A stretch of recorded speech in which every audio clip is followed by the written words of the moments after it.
Cette émission est conçue et réalisée par des membres de la communauté avec l'aide de Télé-Cogeco.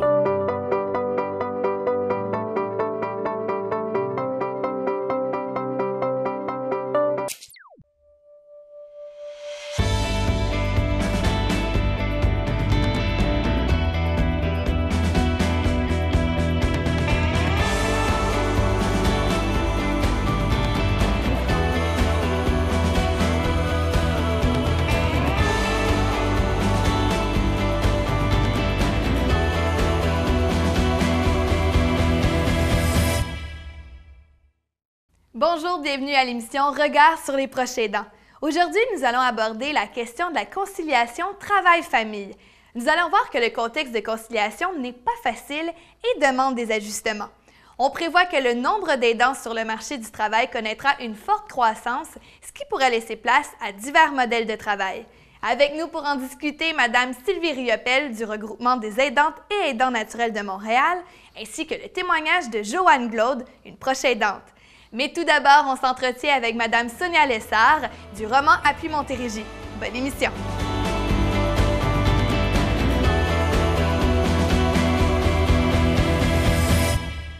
Madame Lessard, aujourd'hui, nous parlons de conciliation travail-famille.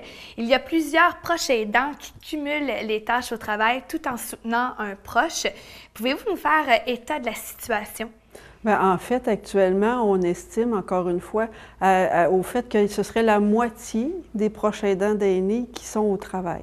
Donc, ça représente quand même une bonne proportion des aidants qui sont encore activement au marché du travail. Puis, ce sont des gens aussi qu'on appelle la génération sandwich, c'est-à-dire qui s'occupent de leur famille, de leurs enfants, puis qui prennent aussi en charge des proches en perte d'autonomie, parents souvent, qui sont âgés, puis qui demandent une attention particulière. Et en quoi la qualité de leur vie peut être affectée? Bien, en fait, c'est le cumul de responsabilités qui devient assez lourd à porter. C'est toute l'inquiétude que ces gens-là vont porter par rapport à leur employeur. Est-ce que j'en parle? Si j'en parle, est-ce que je mets ma situation de travail en danger? Est-ce que mon rendement est moins bon qu'un autre employé? Ça a aussi des impacts sur leur atteinte vers des promotions. Aussi, il y a un risque de quitter l'emploi quand ça devient trop difficile à gérer, tout ça. À quoi ressemble justement la situation là, entre les employeurs et les proches aidants là, qui soutiennent un proche? Dans la plupart des cas, les employeurs ne réalisent pas qu'au sein de leur équipe de travail, il y a des proches aidants. Parce que les proches aidants, soit ils ne se reconnaissent pas, soit ils n'osent pas en parler parce qu'ils vont dire, bon, le patron, ça ne le regarde pas, c'est ma vie privée, ça ne devrait pas impacter sur mon travail. Oui, ils ont peur aussi d'en parler, vu qu'il pourrait arriver là, une perte d'emploi.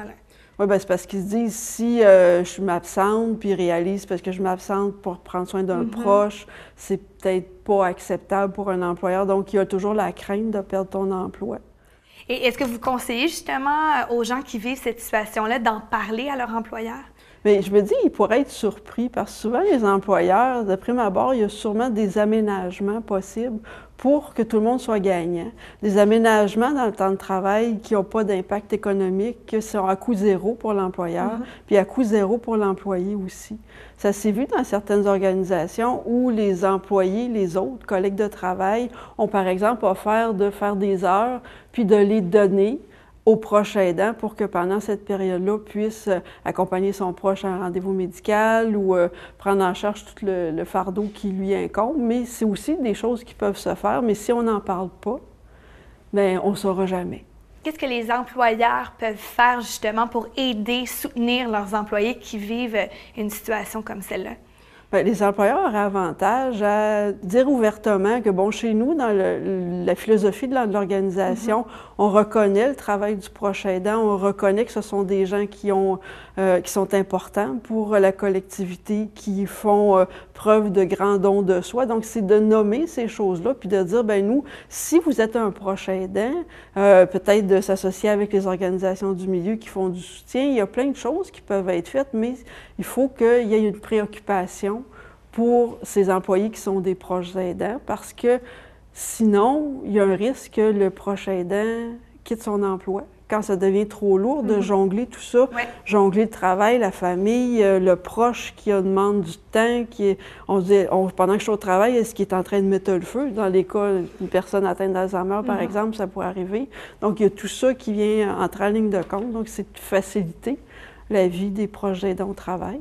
En terminant, est-ce qu'il existe des outils pour aider les proches aidants qui vivent une situation de conciliation travail-famille? Il y a beaucoup de choses qui sont faites ces dernières années, je vous dirais. Il y a beaucoup d'études, de recherches. Les organisations sur le terrain peuvent accompagner le proche aidant qui a des difficultés au travail. Ils peuvent discuter entre eux, voir trouver des stratégies. Comment je peux approcher mon employeur pour pas justement être rendu au point où je vais arrêter mon emploi puis m'appauvrir, parce que c'est ce qui guette les proches aidants, c'est l'appauvrissement. Parce que si tu n'es plus au travail, bien, toutes les régies des rentes, tu perds ça, tout le côté des assurances. Les bénéfices. Oui, les bénéfices, les assurances collectives. Il y a plein de pertes potentielles pour le proche aidant que ça vient alourdir encore plus. On veut éviter cette situation-là. À tout prix, à tout prix. Merci, Mme Lessard. Merci. Je m'appelle Joanne, je travaille à temps complet. Je soutiens ma mère, je suis une proche aidante. Comment on devient une proche aidante ou un proche aidant? Il n'y a pas de réponse à ça. On peut devenir proche aidant du jour au lendemain, mais on peut le devenir sans s'en rendre compte non plus. Comme pour mon père, c'est venu assez vite. Lui, il a appris qu'il avait un cancer et puis ça a été 2 mois à peu près. Donc, du jour où on a appris la maladie, c'est parce qu'il était déjà en incapacité aussi. C'est sûr qu'à ce moment-là, j'ai dû prendre un congé maladie. Il n'y avait pas, à cette époque-là, de fonds de compassion. Donc, on devait prendre du sans-solde ou un congé maladie signé par le médecin ou peu importe. Et puis ça amène aussi un certain appauvrissement. Donc, lui, ça a été très vite. On dirait qu'on ne se rend pas compte qu'on est proche aidant, puis c'est vraiment la fin de vie. Alors que ma mère, elle, c'est plus à long terme. Tu sais, ça fait plusieurs années que son état général se détériore, qu'elle est malade, qu'elle devient en perte d'autonomie. Je dois m'organiser au bureau. Moi, j'ai la chance d'avoir un horaire flexible, mais il y a des fois où je dois prendre une journée. Alors, ça amène aussi un petit peu de culpabilité face à l'employeur. C'est sûr que mon employeur actuel est très compréhensif, mais ça n'a pas toujours été comme ça. Alors, la conciliation avec le travail, c'est pas toujours évident. Je suis allée au Centre d'action bénévole et j'ai pris la formation pour les proches aidants. Tu sais, on n'est pas tous à la retraite, hein? Donc, ça nous prend aussi des outils pour gérer toutes les sphères de la vie. Autant, on peut être en détresse, nous aussi, comme aidants, puis dire, mon Dieu, tu sais, qu'est-ce qui va arriver? C'est quoi la prochaine étape? Est-ce que je devrais couper mes heures de travail? À un moment donné, quand on ressent l'épuisement, c'est qu'on a déjà les 2 pieds rentrés dedans beaucoup. Donc, avec des formations de ce type-là, ça va vraiment chercher nos ressources à l'intérieur de nous. Comment prendre soin de nous. Moi, ce que je suggère aux personnes qui commencent dans un processus de relation d'aide ou de proche aidant, c'est de bien s'écouter puis de faire attention à eux. Je suggérerais aussi que notre employeur soit au courant. C'est que tu ne sais pas la journée où tu ne seras pas au bureau. Tu ne sais pas quand est-ce que la personne que tu aides va tomber plus malade. Tu auras besoin des journées. Donc, moi, je trouve qu'être honnête avec notre employeur, ça aide beaucoup. Si on compare aussi conciliation, famille, travail, lorsqu'on a des enfants puis qu'un enfant tombe malade, mais on n'est pas là le lendemain nécessairement ou pendant quelques jours, mais c'est la même chose qui peut se produire avec nos aînés.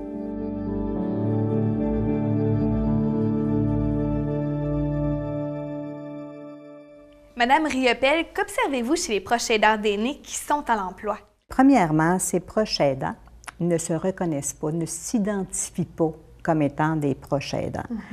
On peut attribuer ça au fait que quand on parle de conciliation travail-famille, ils vont faire l'association à de jeunes enfants.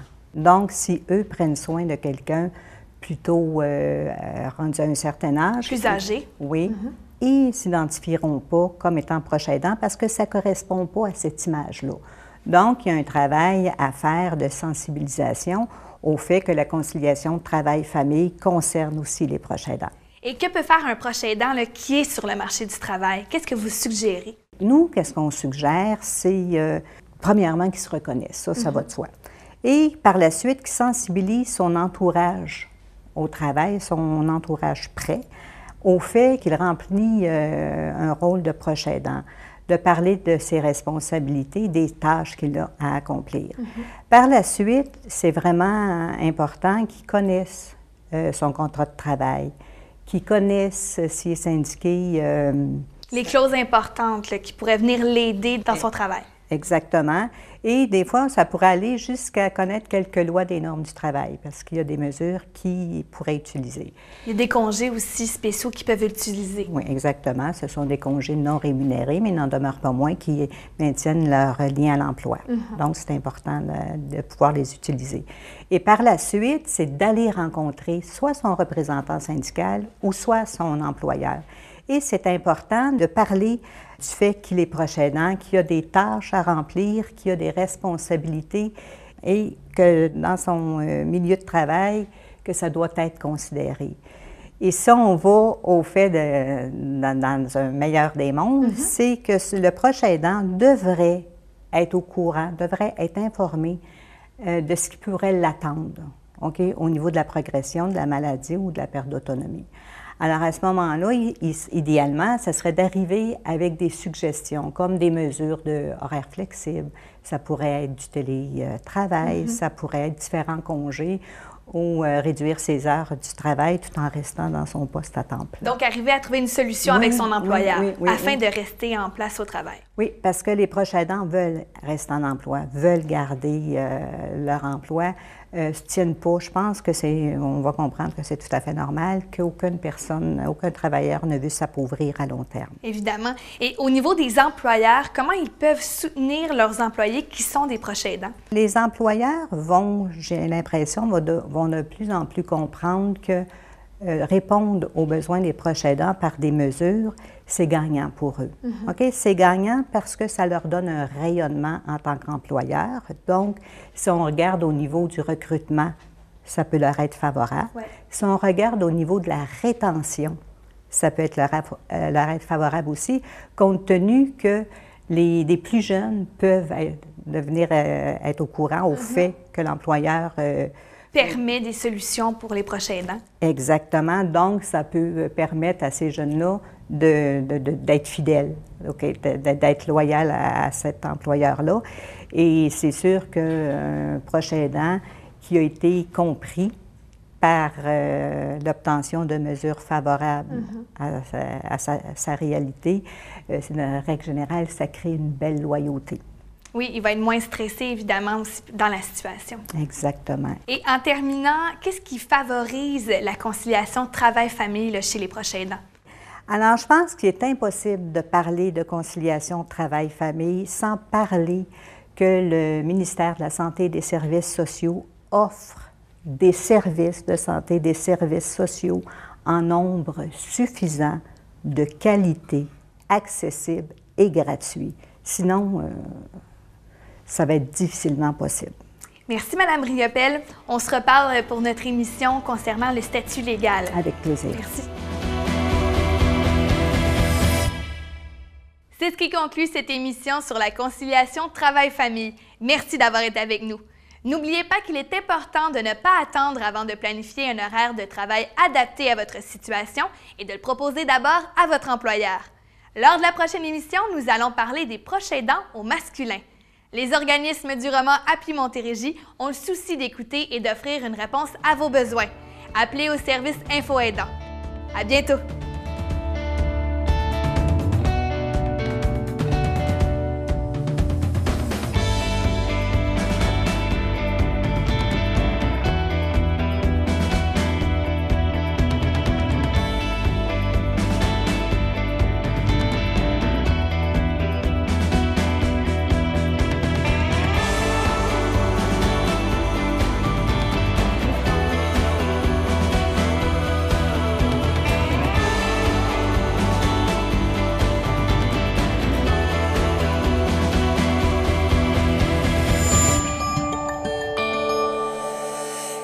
Télécogeco, un service exclusif aux clients de Cogeco.